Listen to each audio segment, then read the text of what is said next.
Olá, apaixonados por arte, eu sou Rafael Pavlina e hoje a gente vai analisar mais questões para concurso público de arte.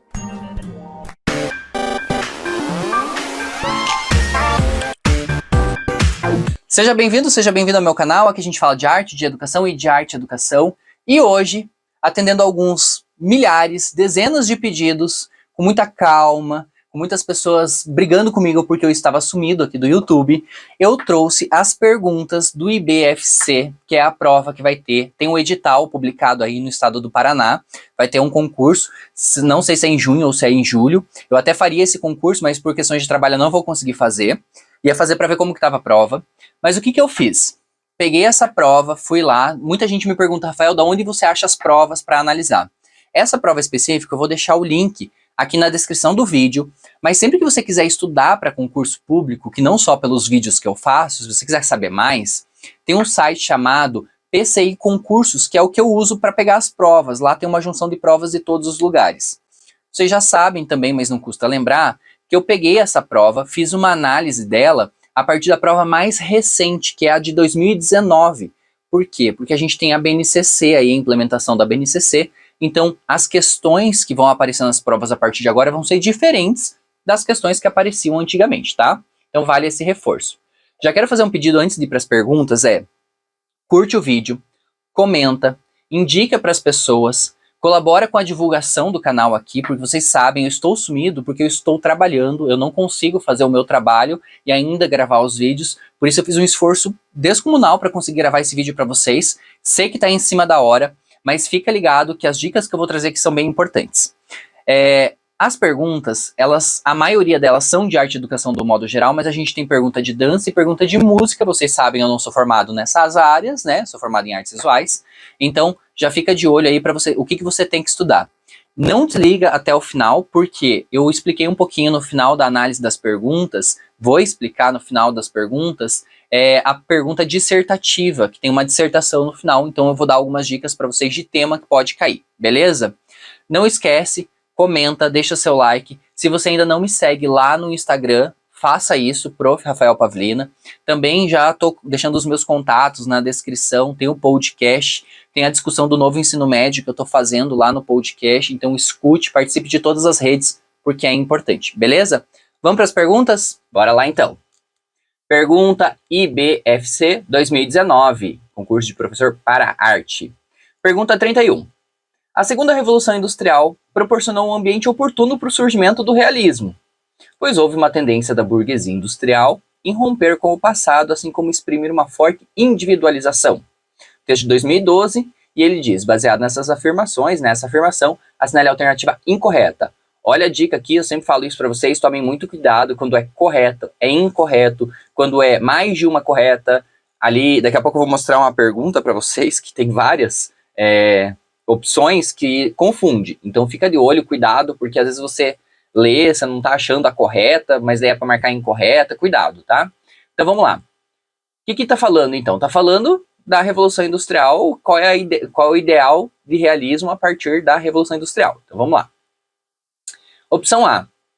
Para o realismo, o belo é verdadeiro? Opção B. O realismo tem apego aos métodos científicos da criação? Opção C. O realismo recusa temas mitológicos e literários? Ou letra D. O realismo abusa de usos de temas bíblicos e ignora contrastes entre miséria e a riqueza presentes na sociedade. E aí, qual é? Já sabe, né? Pausa, lê com calma, marca a opção que você acha que está certa, qual é a opção que você acha que corresponde à incorreta nesse caso. Vamos lá. Aí, para a gente responder essa pergunta, a gente tem que pensar primeiro na Revolução Industrial e no realismo.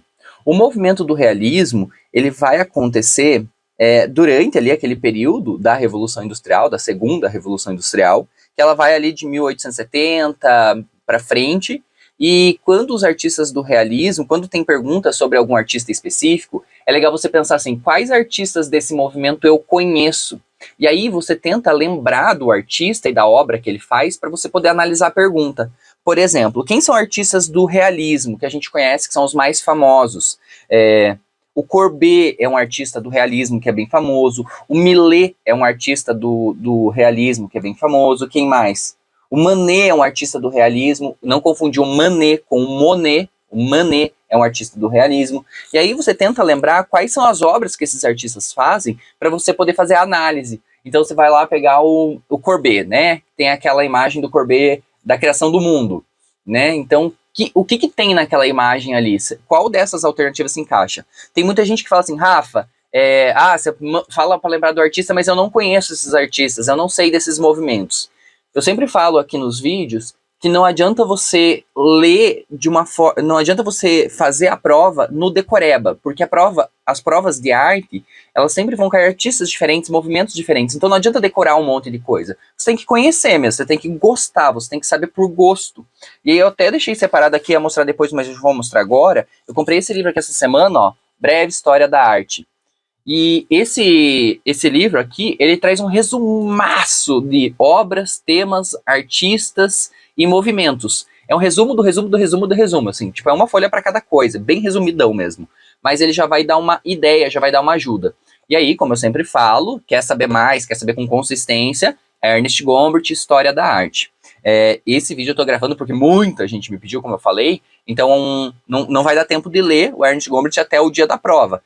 Mas se você já tem esse livro, já faça essa leitura dos conteúdos mesmo, dos movimentos, porque faz mais sentido você conhecer o movimento e o artista do que decorar um monte de coisas sem sentido. Então vamos lá. Então vamos assinalar, desculpa, tô gago agora de manhã, assinalar a alternativa incorreta. Para o realismo, o belo é verdadeiro? Sim, para o realismo, o belo é verdadeiro. O realismo tem apego aos métodos científicos de criação? Sim, o realismo tem. Né? Se a gente pensar na criação do mundo, a gente está vendo ali a ideia de como que é a criação do mundo. Se você não conhece essa obra, vai pesquisar. Não posso colocá-la aqui, senão o YouTube me derruba. Mas é o órgão genital da mulher e seria aí o parto, né? A criação do mundo é o parto, onde a criança está nascendo. Então, ele tem apego a esse método científico da criação do homem. O realismo recusa tema mitológico? É óbvio, né? Se a gente está falando de realismo, se a gente está falando do que tem no mundo, o realismo ele vai ser um contraponto ao que os temas mitológicos vão propor para a gente, né? Então a religião, a mitologia, essas questões mais espirituais, elas são colocadas de lado quando surge o realismo.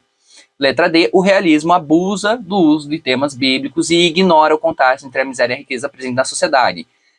Essa aqui tá muito fácil, porque a letra D, ela tá falando exatamente o oposto do que é o realismo. O que o realismo vai fazer? Ele vai mostrar o que é a realidade. Então ele vai trazer aquilo que está na sociedade. Então os temas mitológicos, os temas bíblicos vão desaparecer no momento do realismo. Então os artistas vão trazer aquilo que estava ali na sociedade. Então a resposta para esta pergunta é, vamos lá, letra D. O realismo abusa de temas do uso mitológico, bíblico, exagera, né, não ignora, ele exagera nos contrastes entre riqueza e pobreza e tal. Então, a letra D é a incorreta. Beleza? Vamos para frente. 32. Quanto a certos princípios estéticos do Renascimento, assinale a alternativa correta. Eu já deixei, vocês estão vendo que tá em negrito e sublinhado ali? Isso aí fui eu que fiz, isso não é da prova. Então, presta atenção. Leu, pega a caneta e já marca. Pega a tua caneta ali e faz um símbolo em cima se é correta ou é incorreta para você não se confundir. Pode parecer bem bobo isso que eu tô falando, né? Mas isso derruba muita gente, mesmo, de verdade. Então vamos lá, tá falando do Renascimento. Aqui, eu já quero fazer uma crítica. Eu achei que essa prova do IBFC, terrível, tá? Vou falar a verdade, achei ela bem ruinzinha. E uma das coisas que eu tenho discutido bastante, tanto aqui nos vídeos, quanto na minha vida profissional, é essa ideia do que é... do movimento, do nome, né? Então, o movimento do Renascimento. Que Renascimento que a gente está falando aqui? Aqui na prova, nesse Renascimento que está na tela, a gente está falando do Renascimento europeu, né? A gente está falando daquele Renascimento que nasce lá da Igreja Católica na Europa. A gente tem que tomar cuidado que o Renascimento aconteceu em vários lugares do mundo, em momentos diferentes, com ideias e perspectivas diferentes. Mas a gente vive numa visão eurocêntrica, ou seja, a Europa é o centro do universo. Então tem que tomar cuidado. Então, dica aí pro pessoal do IBFC e para todo mundo que faz prova, que faz concurso. A gente está estudando, quando a gente lê Gombrich, quando a gente lê alguns artistas, a gente está tendo uma visão eurocêntrica da história da arte. E a gente tem que desconstruir isso, tá? A gente não tem que ficar focando só na história da arte a partir da Europa. A gente tem que focar na história da arte a partir de várias perspectivas diferentes. Pronto, militei, vamos para a questão. Então, tá falando do Renascimento, a gente tem que ver qual que é a alternativa correta. A arte como estudo da natureza, o corpo humano e a paisagem deve ser desenhados sem disfarce. Opção B, arte sem propósito moral ou de melhoria social. Não existia uma aspiração a um ideal. Letra C, a pintura e a escultura são vistas como arte mecânicas, não advindo do espírito e da inteligência. Ou letra D, a perspectiva científica e a elaboração das teorias matemáticas e de proporção eram ignoradas na prática da pintura. E aí? Dá o teu pause, respira, marca qual você acha que é, vamos lá. Então vamos uma por uma agora, tá? Então a letra A, se a gente está falando de Renascimento, de novo, pensa nos artistas do Renascimento. E como eu falei, aqui a gente está falando do Renascimento europeu, né? A gente está falando do Renascimento eurocêntrico, que vem da Europa, que vai trazer o Michelangelo, o Leonardo da Vinci, o Donatello, o Rafael Sanzio, que vai trazer os artistas clássicos aí do Renascimento. A arte como estudo da natureza, o corpo humano e a paisagem devem ser desenhados sem disfarce. Bom, vamos lembrar do Leonardo da Vinci? Vamos lembrar do Michelangelo? O que eles mais fazem? Pensa no Davi do Michelangelo, aquela escultura de mármore de 4 metros. Pensa aí na Mona Lisa do Leonardo da Vinci, pensa aí na Santa Ceia. O que eles mais fazem é o estudo da natureza, e o que eles mais fazem é o corpo humano sem disfarce. Eles colocam um ideal de beleza, né? A arte do Renascimento, ela acaba colocando um ideal de beleza sobre as pinturas, mas basicamente a gente vai ver o corpo humano, a gente vai ver o estudo do corpo. O Leonardo da Vinci não tem aqueles milhares de estudos lá do corpo humano? Então, nada mais do que o corpo humano e a paisagem sem disfarce. Então, é a paisagem como ela é, né? Há um olhar mais romântico, se é que dá para dizer dessa forma, mas não tem disfarce. Então, a alternativa A está correta. Mas vamos olhar as outras para ver por que não seriam as outras. Arte sem propósito moral ou de melhoria social. Arte sem propósito moral já é uma pergunta que ela deveria ser desclassificada para tudo, né? Mesmo quando a gente está falando de arte contemporânea, quando a gente fala de arte conceitual, quando a gente fala de arte gótica, não há para falar, não tem período que a gente vai falar de uma arte sem propósito moral. Porque propósito moral é uma coisa muito complexa para a gente analisar aqui. Então, não está errada essa questão aqui e ela está em suspenso, ela já é eliminada de cara. Mas ele continua, ó, não existia uma aspersão ideal. O Renascimento, ele busca exatamente o ideal, né? Um ideal de beleza, um ideal de belo, um ideal de mostrar o poder da igreja, né? Do renascimento da igreja. Então, a letra B está desclassificada, não tá incorreta. A letra C. A pintura e a escultura são vistas como arte mecânica, não advindo do espírito e da inteligência.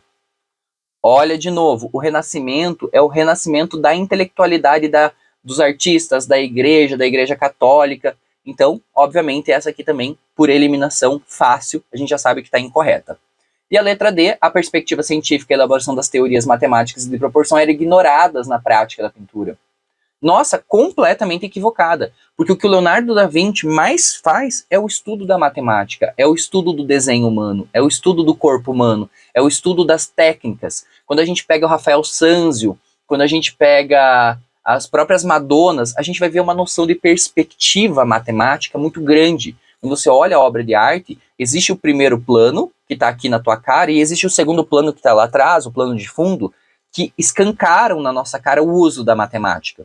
Se tem um momento na história da arte que a matemática e a arte mais se aproximam, é no Renascimento. Então, a letra D está incorreta. Então, a resposta correta aqui só pode ser a letra A.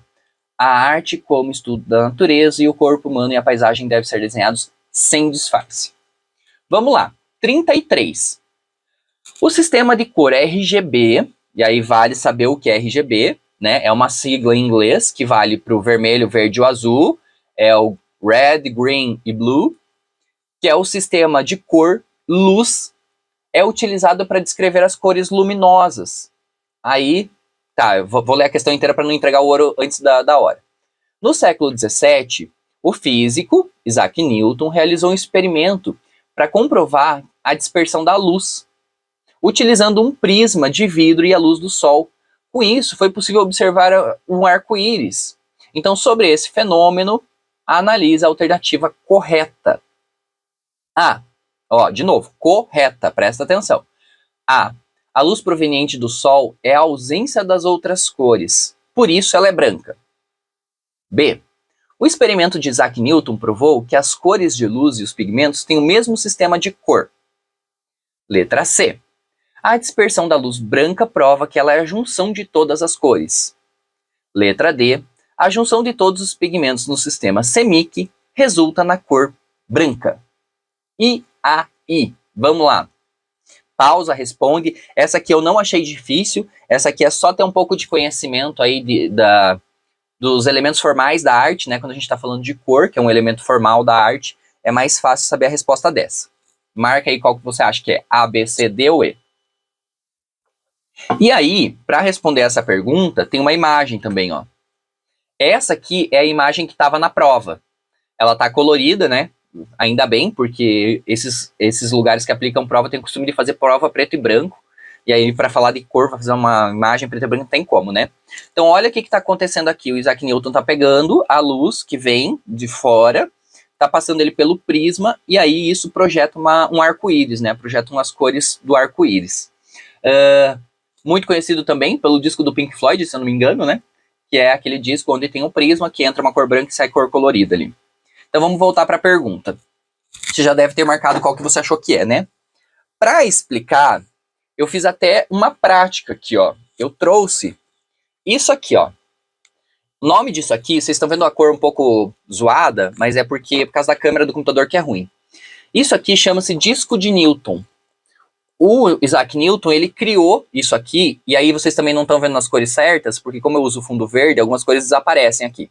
Mas o que acontece? O disco de Newton é uma atividade que a gente pode fazer com as crianças em sala de aula, justamente para explicar essa questão da cor. Quando você pega um disco e faz ele todo colorido e coloca ele para rodar, aqui eu fiz uma gambiarra para ele rodar, ó. O que acontece? Ele vai ficar branco. Então o que acontece aqui? Vamos lá, vamos ver se eu vou conseguir fazer isso aqui rodar. Não vou, né? Tá tudo bem. É porque ele tem que rodar assim, ó, de cima. Vamos lá. Ó, de cima ele roda. Ó, tá vendo? Quando você faz ele rodar, a mistura de todas as cores resulta no branco. Essa aqui é uma atividade que a gente pode fazer com os alunos, é pegar um círculo, marcar ele aqui e pintar nas cores do arco-íris, tá? Daí você pode colocar no lápis e girar, né? Aqui pode ser um lápis. Coloca no lápis e gira. Ou você pode colocar uma linha aqui, depois eu explico melhor isso aqui. Dá para fazer de várias formas. Isso aqui já mostra a resposta pra gente, porque quando eu tenho várias cores, quando eu giro numa forma muito rápida, elas se transformam em branco. Isso significa que o branco é a junção das cores. Mas vamos ler a questão e entender melhor. A luz proveniente do sol é a ausência de outras cores, por isso ela é branca. Acabei de mostrar para vocês. O branco é a junção das cores, não é a ausência das cores. A ausência das cores vai resultar no preto. A junção das cores resulta no branco. Então, não é essa, porque está pedindo a correta. Letra B. O experimento de Isaac Newton provou que as cores luz e pigmento têm o mesmo sistema de cor. Complexo isso aqui, né? Vamos lá. Qual é o sistema de cores luz? Tá lá na pergunta, ó. O sistema RGB. Red, Green e Blue. Qual é o sistema de cor pigmento? Tá na questão de baixo. CMYK. O que é CMYK?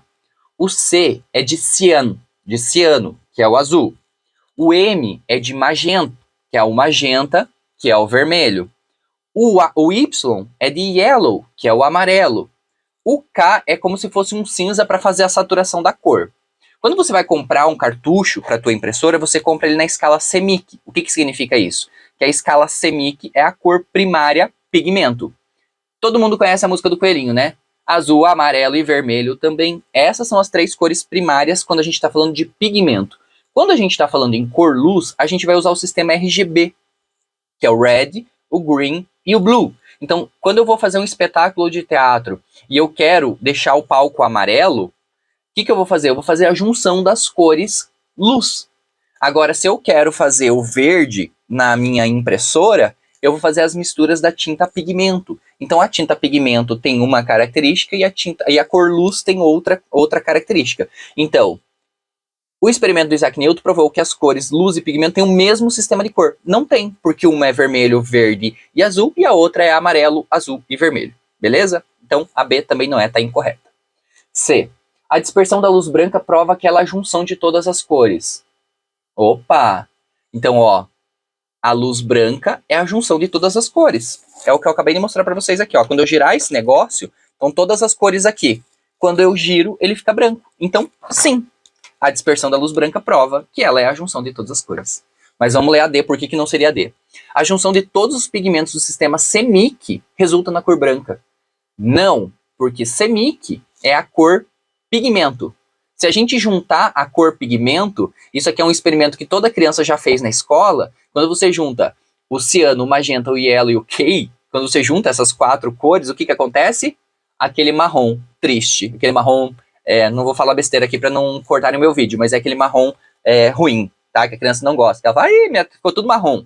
É porque a gente juntou os pigmentos cor pigmento e não cor luz. Então a cor luz, para ter o branco, a gente precisa juntar o vermelho, o verde, o amarelo, aí a gente vai fazer esse prisma, beleza? Então a resposta correta é a letra C. Acertou? Errou? Me conta aí, tá? Vamos lá, próxima. 34. Além da dança, há outros momentos que, em conexão com a prática musical, fazem parte da corporalidade. Sobre esse assunto, assinale a alternativa incorreta. Ó, de novo, a questão que eu falei para vocês, tomarem cuidado quando a gente está falando de correto ou de incorreto. Tomem cuidado, porque essas perguntas aqui, elas são bem capciosas. E essa pergunta em particular, ela tá bem mal formulada. Vou explicar por que eu acho que ela tá mal formulada. Vamos lá. Letra A. Tocar um instrumento é uma das ações basicamente corporais. Letra B. Para não desafinar, quem toca o instrumento precisa de disciplina em movimento estático, linear e repetitivo. Letra C.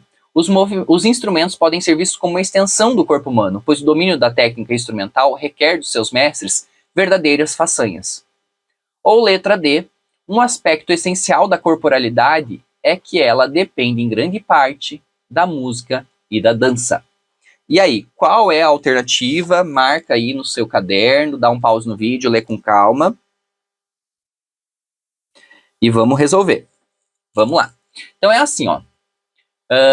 Como eu falei para vocês, eu achei que essa pergunta está muito mal escrita, mal formulada. Vamos analisar as alternativas e pensar quais as possibilidades aqui dentro. Tocar um instrumento é uma ação basicamente corporal. Correta. Né? Quando você toca um atabaque, quando você vai tocar um instrumento de percussão, quando você toca um violão, uma flauta, uma guitarra, você está usando o seu corpo para aquilo ali. Então, sim, é um instrumento. O instrumento ele faz parte do movimento corporal. Se você não tiver movimento corporal, você não toca o instrumento.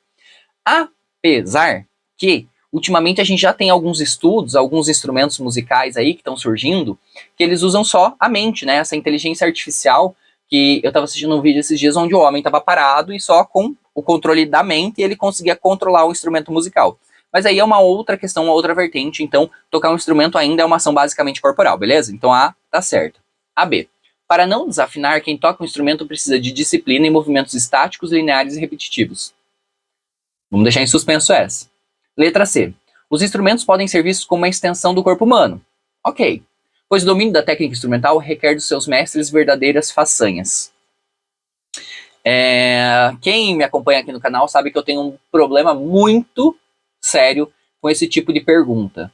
Requer do seu mestre verdadeira façanha? Ai, gente, que coisa horrorosa para se falar, né? Eu falo tanto sobre essa ideia de desmistificar o ensino da arte erudita, clássica, que a arte é para poucos, daí fala do mestre verdadeira façanha. Não, gente, é treino. Essa aqui não é a alternativa incorreta, mas ela também tá bem porca, tá? Vou falar a verdade, não gostei dessa alternativa aqui, acho que ela é bem... Enfim. Letra D. Um aspecto essencial da corporalidade é que ela depende em grande parte da música e da dança. Em grande parte, sim. Não é exclusivamente, porque a gente vai ter o quê? O teatro e as artes visuais que também usam a corporalidade. Porém, essa pergunta foi mal formulada e por isso não é a letra D. Então vamos voltar lá para a letra B que eu tinha pulado. Para não desafinar, quem toca um instrumento precisa de disciplina. Sim.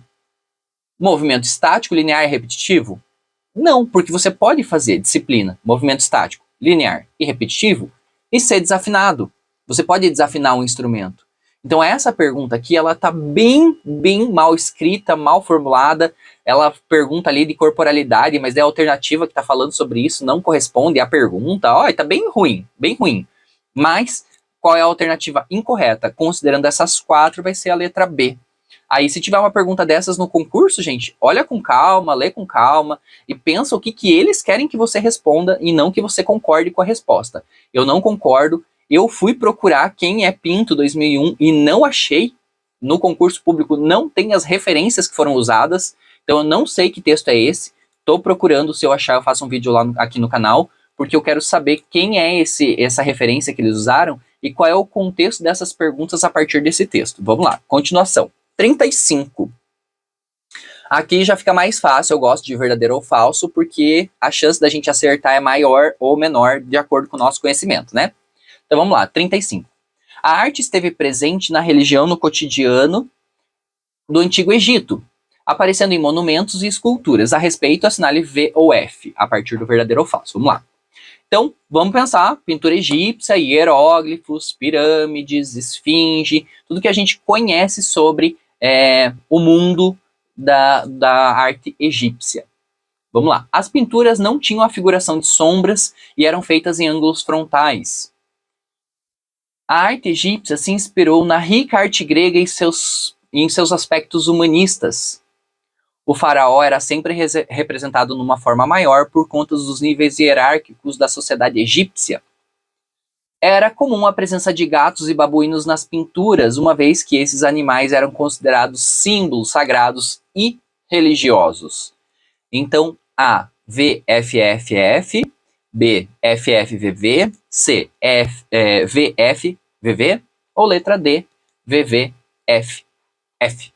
Então, pausa, lê com calma, marca qual você acha que é. Vamos lá, uma por uma, então, vamos voltar. As pinturas não tinham a figuração de sombra e eram feitas em ângulos frontais. Se a gente pensar numa parede, no hieróglifo, se a gente lembrar aí da pedra, né, das pedras fundamentais da arte egípcia, essa pergunta é muito fácil, né? Então, sim, eles faziam as pinturas sem sombra, porque eles faziam planificadas, então não tinham noção de perspectiva. Não é que eles não tinham noção, eles optavam por não fazer a perspectiva. Eles tinham conhecimento técnico para fazer, mas eles optavam por não fazer. É uma característica da obra egípcia. E eram feitas em ângulos frontais. Qualquer pessoa que estudou história da arte sabe que nós temos na arte egípcia uma coisa chamada lei da frontalidade. O que é a lei da frontalidade? É quando você vê aqueles carinhas, principalmente quando retratam Anubis, que ele tá com os pezinhos pro lado, os 2 pezinhos estão pro lado, mas o tronco tá pra frente. Se você tentar levantar agora do seu computador aí, do seu celular e tentar fazer isso, você vai cair. Porque você não consegue ficar com as tuas pernas pro lado, teu tronco pra frente. Teu corpo anatomicamente não consegue fazer isso. Mas era uma característica da cultura egípcia, que era para representar a imponência, a importância para o espectador, para quem via aquela obra, que o tronco, que era uma parte importante e significativa, ficasse de frente para quem estava olhando aquela pintura. Então, as pinturas não tinham a figuração de sombra e eram feitas em ângulos frontais. Verdadeiro. Então, aqui, vamos lá, verdadeiro. A A é verdadeira, a C é verdadeira, a D é verdadeira, então a B a gente já eliminou.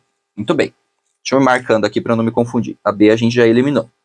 A, B, C, D. Tá.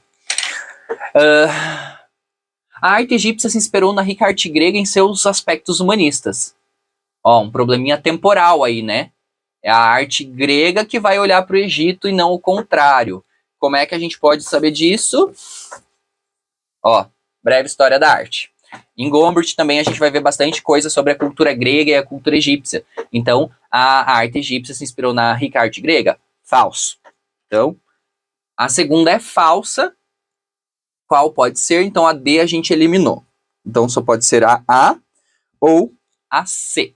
Muito bem. O faraó era sempre representado de uma forma maior por conta dos níveis hierárquicos da sociedade egípcia.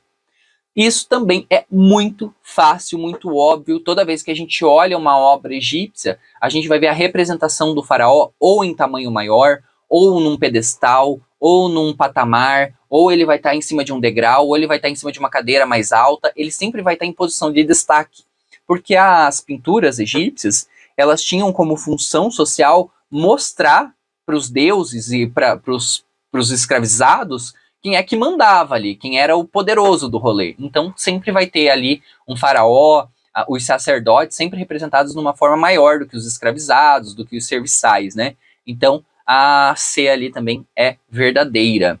E aí nós já temos a resposta, né? Deixa eu ver. Já temos a resposta. Então, se a primeira é verdadeira, a segunda é falsa e a terceira é verdadeira, a gente já sabe que só pode ser a letra C. Mas vamos ali na última. Era comum a presença de gato e babuíno nas pinturas, uma vez que esses animais eram considerados símbolos sagrados e religiosos. Gente, todo mundo já viu pelo menos umas 10 pinturas, gravuras, múmias de gatinhos no Egito, né? Os egípcios gostavam bastante de gatinhos. Inclusive eu assisti um documentário chamado O que passa na mente dos gatos. Eu gosto de gato, tenho 3. Então, eu assisti esse documentário que ele fala o que passa na mente do gato. E uma das coisas que esse documentário mostra é a relação dos egípcios com os gatinhos. Então, sempre estão lá embaixo da cadeira do faraó ou do ladinho. Muitos gatos eram mumificados e enterrados junto com os seus faraós, né? Quando o faraó morria, o gato era mumificado e enterrado junto, porque eles eram considerados sagrados e símbolos de religiosidade. Então, era comum a presença de gato e babuíno na pintura? Sim, verdadeiro. Então, é verdadeiro, falso, verdadeiro, verdadeiro é a letra C. Mas eu trouxe aqui, ó, 2 imagens para a gente entender isso na prática. A imagem de baixo, que está aqui do meu lado, ela aqui, do meu lado, essa imagem aqui, ela representa, então, a escultura de um gatinho. Ó, ali na pintura, né, no hierógrafo, na parede, no relevo da parede, a gente vê o gatinho embaixo da cadeira do faraó e embaixo um gato mumificado. Então, hoje em dia, existem milhares de gatos mumificados sendo encontrados nos museus, né, Museu Britânico, Museu do Cairo, existem vários gatos mumificados lá. E aí, na pintura de cima aqui, a gente tem de novo, ó, a posição do faraó. Veja que o faraó, nesse caso aqui, é do mesmo tamanho que todo mundo, só que ó o degrau ali, ó. Olha o degrau, o faraó tá em cima, sempre no nível acima, sempre para mostrar superioridade.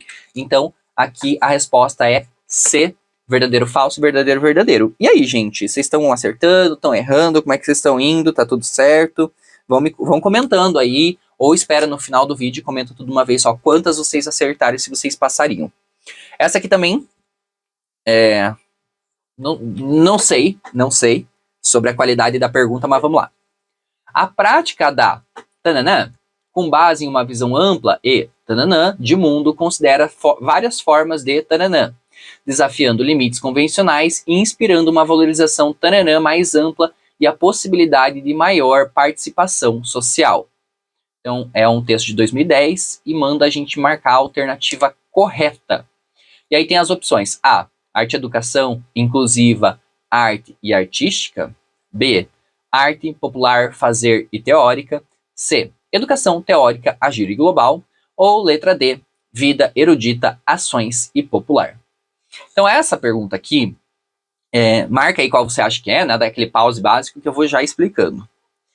Aqui essa alternativa eu fui lendo e já vou colocando as palavras. Quando eu estou lendo a prova, eu já faço esse exercício. Não sei se é o mais eficaz para esse caso, mas para mim é a forma como funciona. Então eu já vou lendo, já vou pensando.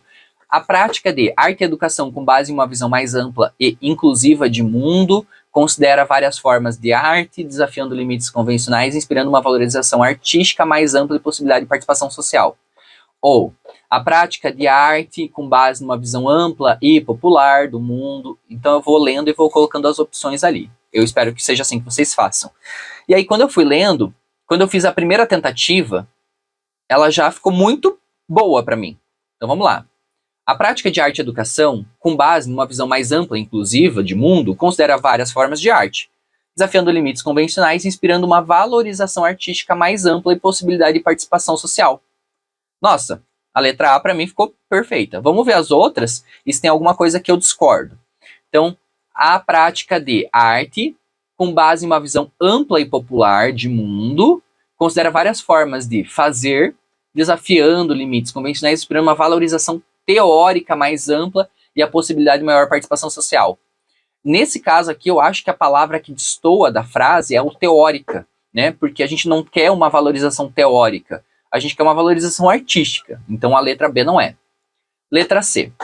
A prática da educação, com base em uma visão ampla e teórica de mundo, já não é.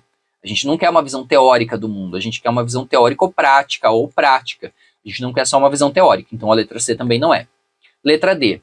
A prática da vida com base em uma visão ampla e erudita, nossa, já só as duas palavras ali já não encaixaram na frase, né? Então a letra D também não é. Então aqui só pode ser a letra A. Arte e educação inclusiva, arte e artística. Não tem muito o que ficar comentando nessas perguntas, né, gente? Porque é uma coisa meio óbvia. De novo, V e F. Aqui a gente tem aquela questão que eu falei para vocês da música. E aí, quando eu li a questão, eu falei assim, eu nem vou pôr isso aqui no vídeo, né? Porque, putz, não sou da música, eu vou acabar falando besteira. Mas aí, o que eu pensei? Da mesma forma que eu faria essa prova e eu precisaria ler e interpretar, é o que eu vou fazer aqui com vocês. Então, se você está assistindo esse vídeo e você é da área de música, me perdoe pelas asneiras que eu vou falar aqui. E se você quiser complementar aí nos comentários, fique muito à vontade, tá? Se eu falar alguma besteira, alguma coisa errada, vocês me corrijam. Ele diz assim, 37. Então, vamos partir do que o texto traz pra gente. Os sistemas de solfejo podem ser usados como uma ferramenta de mediação na aprendizagem musical. A maneira como a pessoa associa nota aos sons será determinante no processo de domínio da linguagem da música. As práticas do solfejo estão presentes em várias culturas do mundo e foram estabelecidas a partir do princípio da associação entre fonema, que é símbolo, que é sílaba, número e letra, e altura musical. A metodologia de associar sons à sílaba é utilizada tanto no processo de transmissão oral quanto no ensino formal da música. Nesse sentido, analise as afirmativas abaixo e dê V ou F. Então, vamos lá. A realidade musical brasileira é diferente das realidades da Europa e da América do Norte, de onde provém a maior parte das metodologias e do material didático utilizado no Brasil. O uso de sílabas associadas ao reconhecimento das alturas musicais ocorre desde a Grécia Antiga. A prática do solfejo está presente somente no Brasil. Os sistemas de solfejo apresentam características e focos de aprendizagem não específico e aleatório. A. Tudo verdadeiro. B. Verdadeiro, verdadeiro, falso, falso. C. Verdadeiro, falso, falso e verdadeiro. Letra D. Falso, verdadeiro, falso e falso. E aí? Quando eu li essa pergunta, eu falei, meu Deus, o que eu vou fazer? Aí eu recorri ao meu livro. Esse livro aqui chama-se Metodologia de Ensino de Artes, ele é da coleção Intersaberes, e essa aqui é o livro Linguagem da Música. Essa coleção aqui tem Linguagem da Música, Linguagem do Teatro, Linguagem das Artes Visuais e Linguagem da Dança. Tem os 4 livros. Eu tenho os 4, comprei. Não foi barato e a qualidade dele, assim, não é que você vai ler e falar, nossa, o melhor livro que eu já li na vida. Mas para entender o que é o solfejo, eu usei isso aqui e eu usei outra referência. Eu dei aula no curso de licenciatura licenciatura em música na Universidade Estadual do Paraná e os meus alunos da licenciatura me explicaram o que era solfejo naquela época. E eu fiquei com isso na cabeça. Eu não sei se essa é a explicação correta, gente. Então eu vou dar uma informação aqui, mas vão atrás do conhecimento verdadeiro disso, tá? Os meus alunos, para me explicar o que era solfejo, eles falaram que é quando a gente... existem vários tipos de solfejo, mas que o solfejo basicamente é quando a gente emite a sílaba com a correspondência da nota. Então, vou dar um exemplo bem básico. Quando a gente solfeja as notas musicais. Dó, ré, mi, fá, sol, lá, si, dó. A gente está subindo, a gente está deixando mais agudo. A gente está indo do grave para o agudo. Então, eu estou solfejando. Se eu faço assim, ó. Dó, ré, mi, fá, sol, lá, si, dó. Eu não estou solfejando porque eu estou falando tudo na mesma altura. Quando eu considero a nota a partir da altura que ela tem, fazer a variação da altura é que é o solfejo. Outro exemplo que a minha aluna me deu é assim, ó. Vou tocar Asa Branca, né? Vou cantar Asa Branca. Quando olhei a terra ardendo. Isso é a música. Quando eu solfejo, eu vou pensar nas notas que eu tocaria para tocar esse instrumento que vai dar a Asa Branca. Então é assim, ó. Dó, ré, mi, fá, dó, ré, mi, sol, sol, fá, mi. Então eu estou cantando, cantarolando, solfejando as notas no ritmo, na harmonia ou na melodia da música. Basicamente foi isso que eu aprendi. Gente, se você é de música e eu estou falando besteira, me corrija aqui nos comentários, pelo amor de Deus, tá? Eu não sou da música, então eu estou dando um exemplo da forma como eu aprendi. E a forma como eu aprendi, eu consegui responder essa pergunta certa, tá? Porque antes de trazer aqui no canal, eu respondo também para fazer o teste se eu iria bem na prova ou não, e tá tudo certo. Vamos lá. Então vamos lá. A realidade musical brasileira é diferente das realidades da Europa, da América do Norte, de onde provém a maior parte das metodologias e do material didático utilizado no Brasil. Vamos por parte. A realidade musical brasileira é diferente da realidade da Europa e da América do Norte. Óbvio, é muito fácil, é verdadeira. E a maioria dos materiais que a gente tem de música, eles vêm desse lugar europeu, né? Aquilo que a gente estava falando do eurocentrismo. Muitos dos materiais didáticos no Brasil, eles têm esse caráter muito eurocêntricos, né? Então, muito das metodologias que a gente ensina hoje, que existiam de metodologias de música, ainda vem desse lugar. Hoje em dia a gente tem excelentes pesquisadores brasileiros. Hoje em dia isso já não é uma realidade tão forte, mas a gente ainda tem uma carga de materiais didáticos e materiais produzidos fora do Brasil para trabalhar a música no Brasil. Então a primeira é verdadeira. A segunda, o uso da sílaba associada ao reconhecimento da altura musical ocorre desde a Grécia Antiga. Essa aqui eu tirei daqui. Linguagem da música. Tem isso nesse livro, não tinha como eu chutar, não tinha como eu saber, então a letra B também ali é verdadeira. C. A prática do solfejo está presente somente no Brasil. Nossa, isso aí pelo Instagram, pelo TikTok, né, você já desconstrói essa ideia, porque você vê criança solfejando em outros lugares, né? Você já viu isso, então você já deve ter visto uma criança cantando do, ré, mi, fá, sol, mi, do, ré, mi, fá, sol. Então você já viu isso em algum momento, né? Então a gente sabe que não é uma prática só do Brasil, inclusive porque a gente já acabou de falar ali que vem bastante da Europa esse conhecimento. Então a terceira é falsa. Vamos olhar para as alternativas já? Ó, tudo verdadeiro não é. A B, verdadeiro, verdadeiro e falso, pode ser essa, né? A C, verdadeiro, falso, já também não dá. E a D, falso e verdadeiro não dá. Então já temos a resposta que é a letra B, né? Deixa eu marcar aqui para não esquecer. A letra B. Vamos para a última. Os sistemas de solfejo apresentam características e focos na aprendizagem não específico e aleatório. Não, né, gente? O solfejo ele existe justamente com um foco na aprendizagem específica, que é a criança reconhecer. A criança, eu falo criança, né, porque eu estou falando da escola, mas o solfejo ele quer ensinar a nota, a altura da nota, a melodia da música, então ele tem um conhecimento específico, não é aleatório não, tá? Então só pode ser aqui a letra B. Verdadeiro, verdadeiro, falso, falso. E aí, gente, se você é de música, comenta aí, deixa nos comentários se eu expliquei errado, se tá certo, se tá errado.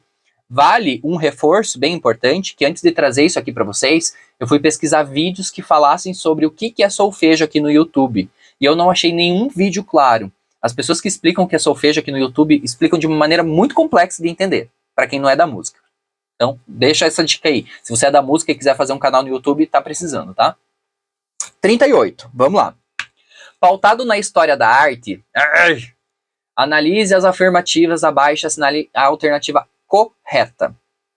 Eu gosto que está escrito assim, ó, pautado na história da arte. Que história da arte? Do que eles estão falando? Deixar solto desse jeito aí é uma coisa muito problemática. A gente não pode deixar solto desse jeito. Partindo da história da arte. De quem? Do Gombrich? Do Argan? Da arte africana? Da arte ocidental? Enfim, né?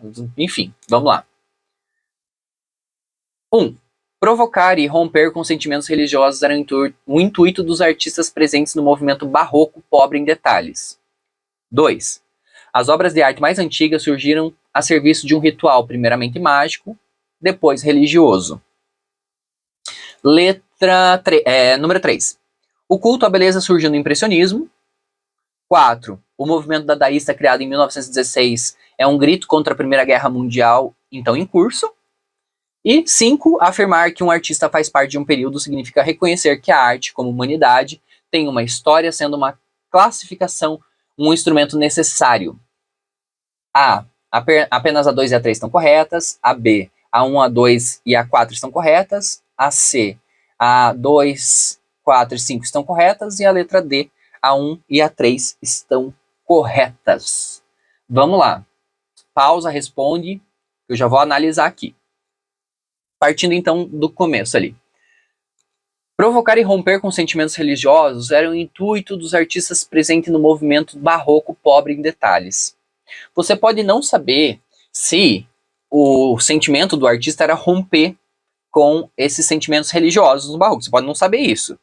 Mas se você lê Pobre em Detalhes e pensa no barroco, aí nós temos um problema de arte. Aí nós temos um problema muito sério de história da arte. Tanto esse livro que eu mostrei para vocês, quanto qualquer outro livro da história da arte e imagens, gente, o barroco, lembrem, o barroco e o rococó são aquele exagero absurdo de detalhes. Aquele exagero, é tudo muito barroco, é tudo muito rococó. Quando é barroco, é muito barroco. Lembra da igreja barroca, lembra do Aleijadinho, lembrem disso. Lembra do Tintoretto, da arte europeia, que ele vai colocar aquelas obras muito cheia de coisa. Você vai pro altar da igreja, você não vê o padre, porque você tá vendo tanto ornamento, e madeira, e pau-brasil, e ouro, e cheio de arabesco e coisa, que você não vê nem o padre, de tanta coisa que tem no barroco. Então, o barroco é pobre em detalhe? Em absoluto, não pode, não tem a menor chance da 1 tá certa. Deixa eu marcar aqui para não confundir. 1, 2, 3, 4 e 5. Então a 1 tá errada. 2. As obras de arte mais antigas surgiram a serviço de um ritual, primeiramente mágico e depois religioso. E aí?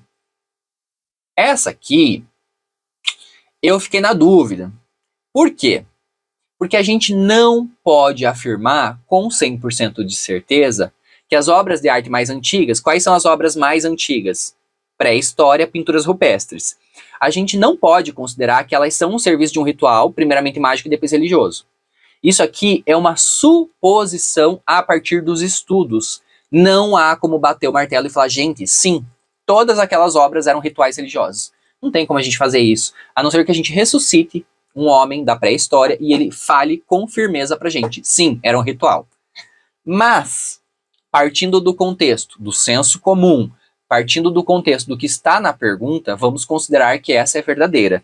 Então a primeira é falsa, a segunda é verdadeira. O culto à beleza surgiu no impressionismo. Não preciso nem falar muito, né, gente? Não, né? O ideal de belo, ele vem lá da Grécia, lá do Egito. O Egito já tinha um ideal de beleza, né? A ideia da pirâmide, da esfinge, dessa imponência, né? Então já vem de bastante tempo.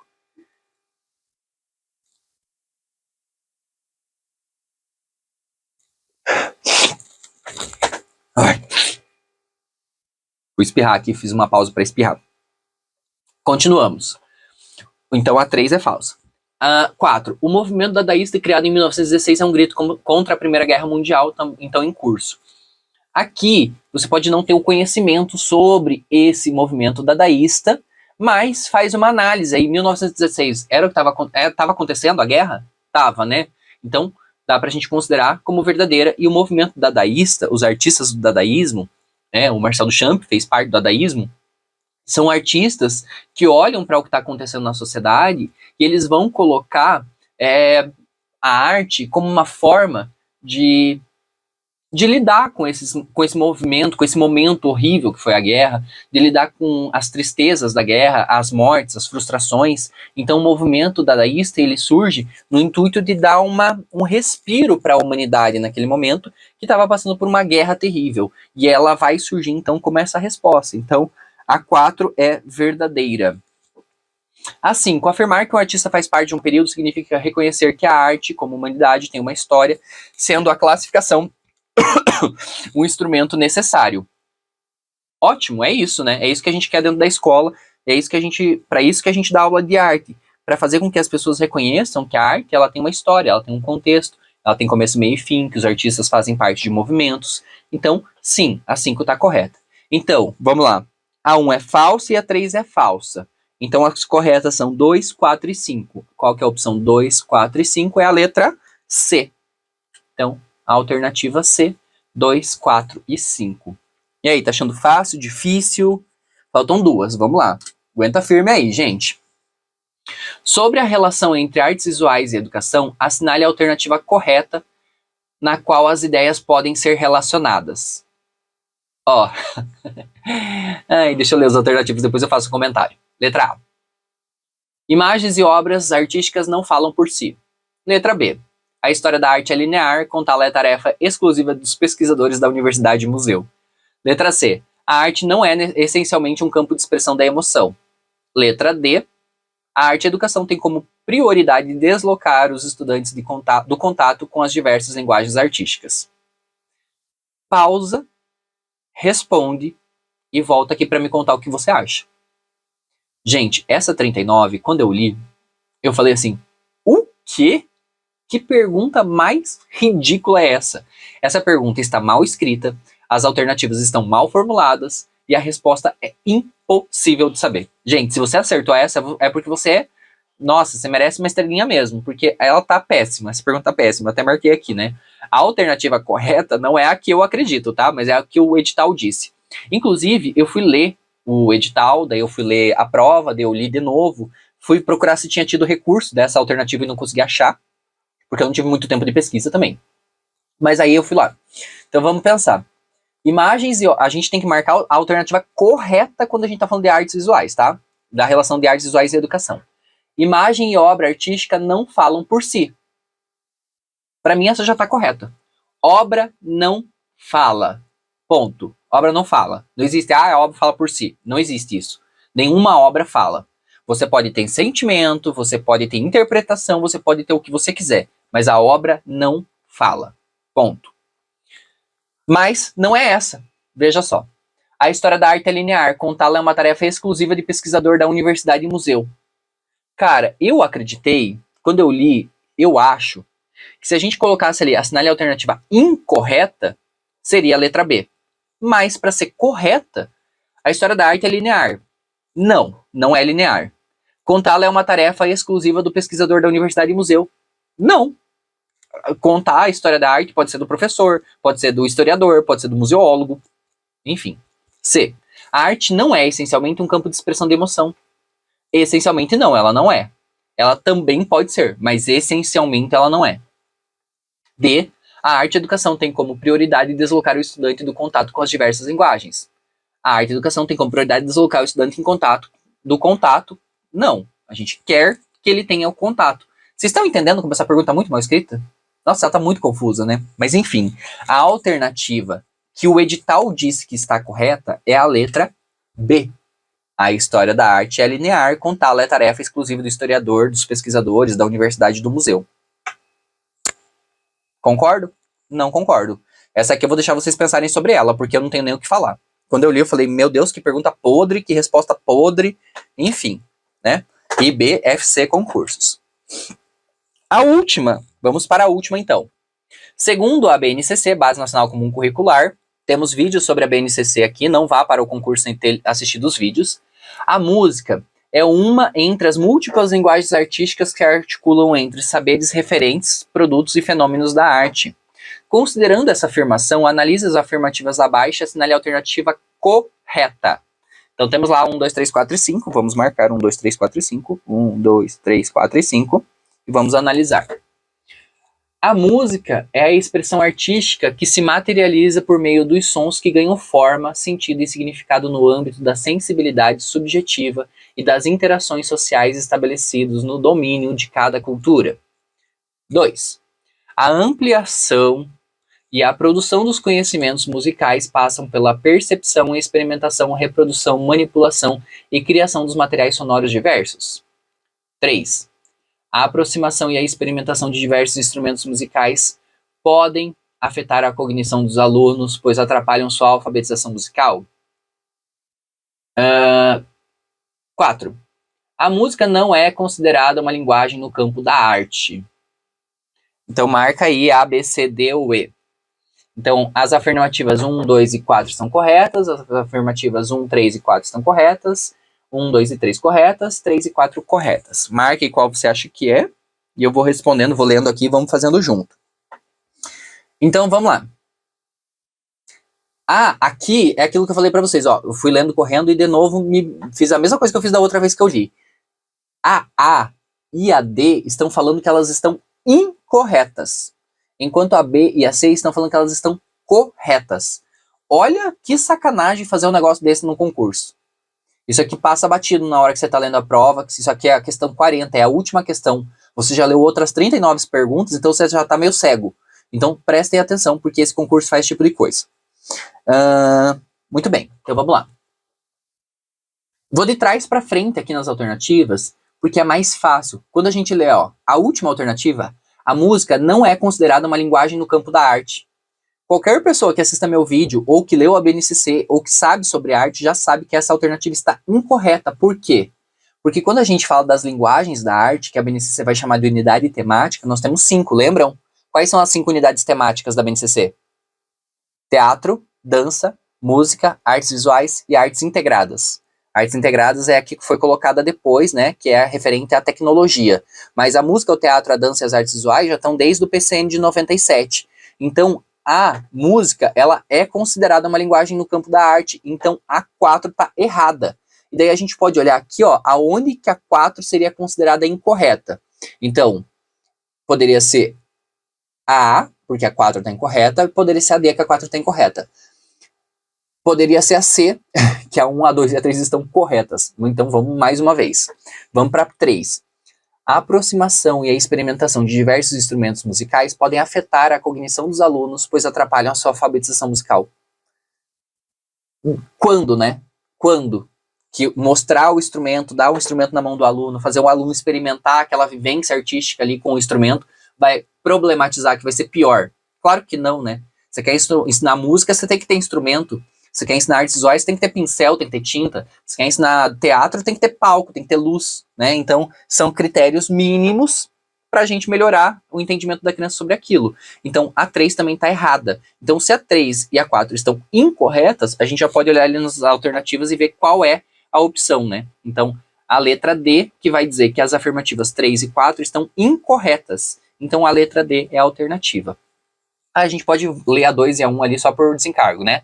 A ampliação e a produção do conhecimento musical passa pela percepção, experimentação, reprodução, manipulação e criação de novos materiais sonoros. Ok, tá certa. A música é a expressão artística que se materializa nos sons, ganha forma, sentido, significado no âmbito da sociedade, da sensibilidade subjetiva, das interações sociais, estabelecendo domínio de cada cultura. Tá certo também.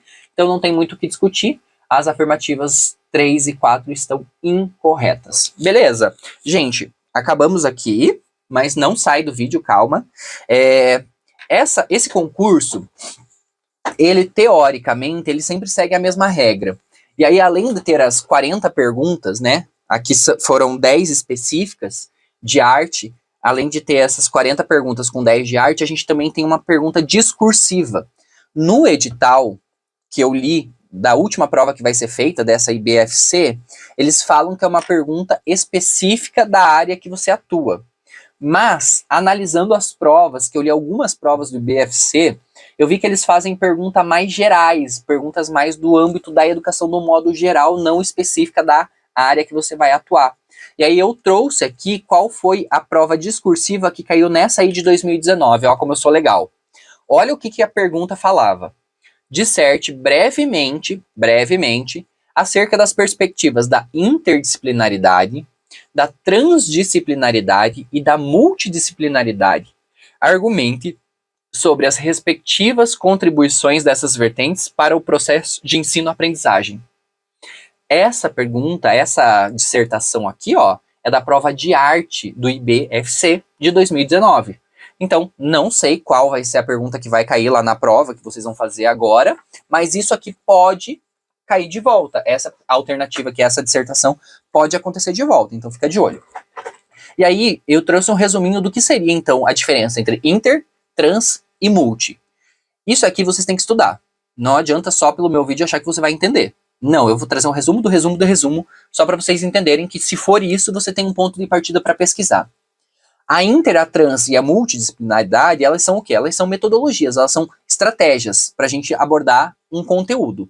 Só que elas são diferentes entre elas. Durante muito tempo a gente ficava falando que tem que ser interdisciplinar, tem que ser transdisciplinar, daí virou multidisciplinar. Então cada uma dessas vertentes, ela vai olhar para uma característica específica de uma abordagem de metodologia. Então, o que é a multidisciplinaridade?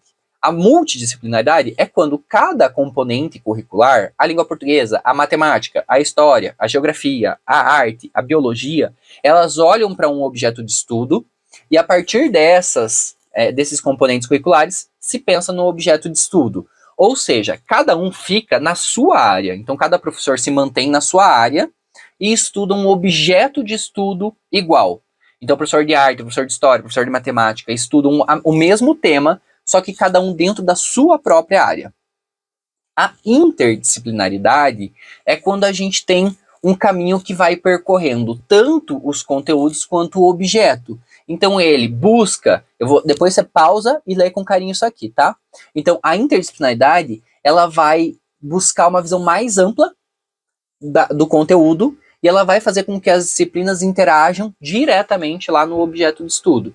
Enquanto a multidisciplinaridade, ela vai pegar os componentes em forma isolada e olhar para o objeto de estudo, a inter já vai começar a percorrer esses conteúdos por meio dos componentes curriculares. E a transdisciplinaridade é quando a gente consegue juntar os componentes para pensar no objeto de estudo. A transdisciplinaridade é quando a gente vai usar o objeto de estudo como ponto de partida, mas a gente vai usar os componentes, vai usar os conteúdos dos componentes para chegar nesse objeto. Então, é uma transdisciplinaridade porque ele está sempre indo e vindo. Ele está indo para o componente, para o conteúdo, mas ele está indo para o objeto de pesquisa, do objeto de estudo. Então, a transdisciplinaridade, se a gente considerar as três numa ordem mais pedagógica, numa ordem melhor pedagógica, a transdisciplinaridade é que tem mais valor para a gente. Por quê? Porque ela não vai olhar o objeto de estudo como se fosse uma coisa apartada dos componentes. Elas acontecem juntos. Então, tanto a arte, quanto a história, quanto a matemática, elas vão olhar para o objeto de estudo, tirar dos seus componentes o que tem daquele conteúdo e juntos criar uma análise, uma metodologia, uma coisa específica para todos eles. Então, quando a gente fala da transdisciplinaridade, é essa capacidade de articulação entre as disciplinas. Então, durante muito tempo se falava, tem que ter um conteúdo interdisciplinar. A interdisciplinaridade, ela foi boa, ela pode ser usada em algumas estratégias, alguns recursos, mas a transdisciplinaridade, ela valoriza mais o conteúdo e valoriza mais os componentes curriculares. Então, quando a gente tem a transdisciplinaridade, ela é mais valorosa do que a interdisciplinaridade e do que a multidisciplinaridade. Beleza? Só que, de novo, isso é um resumo do resumo do resumo. Você tem que ler. Eu só trouxe a dissertação aqui para você entender qual pergunta poderia ser possível de cair. Beleza? E aí, o que você achou das perguntas? Achou fácil? Achou difícil? Achou complexo? Eu falei para vocês que quando a gente vai analisar, quando eu analiso as perguntas, a primeira coisa que eu faço é eu pego a prova, leio e respondo. Eu faço a prova antes de trazer aqui no canal. Essa prova, eu fui bem nela, acertei bastante pergunta. As que eu errei foram as perguntas que eu aqui no vídeo já falei para vocês, que eram perguntas que ficaram meio duvidosas. Então, a minha dica para você nesse dia desse concurso é: leia com calma, respira, estude a questão, anote do lado tudo que você sabe sobre aquele assunto, cuidado com aquela incorreta e correta que eu falei, cuidado com as pegadinhas. Lembre que esse concurso, essa prova, essa banca em específico, ele cobra muito uma visão europeia da arte. Então, quando falar a história da arte, ele está falando sempre numa perspectiva europeia, eurocêntrica. Então, cuidado com isso, tá? Enfim, as perguntas, elas estão aqui, como eu falei no começo do vídeo, no link que eu vou deixar na descrição. Mas não esquece, comenta, vai lá no Instagram, comenta. Quando você estiver assistindo esse vídeo, tira uma foto da tela, tira um print, publica na sua rede social e me marca, eu vou repostar vocês, para mostrar que você não está sozinho, para mostrar a tua pesquisa, para mostrar que você está estudando. Desejo muito boa sorte a todos e todas. Se precisarem, falem comigo e qualquer dúvida estou à disposição, certo? Então não esquece, curte esse vídeo, se inscreve para mais, ativa as notificações. Até breve. Tchau!